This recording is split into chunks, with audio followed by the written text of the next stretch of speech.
अस्सलाम वालेकुम रहमतुल्लाहि व बरकातुहू। आप लोग देख सकते हैं रुपया है।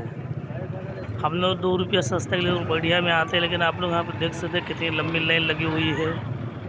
और मैं अभी आप लोगों को मैं दिखा रहा हूँ, ये लोग आप लोग देखिए यहाँ से पछाड़ी कितनी लंबी है। ये देखिए आप कितनी लंबी लाइन लगी हुई है। और इधर में हमारे महिला हैं, महिला भी खड़े हुए हैं लाइन के अंदर में। आप लोग लाइन देखिए, बैग का लाइन देखिए, सब चीज़ का लाइन देख सकते हैं। हम लोग 2 रुपया सस्ते के लिए रुपये में आते हैं सामान खरीद करने के लिए, लेकिन यहाँ पर साला 2 रुपया साला हमें और आपको महंगा पड़ जाता है। ये देख बहुत ज़्यादा लाइन है, धूप भी इतना तेज़ हो रहा है, पसीने पसीना निकल रहा है।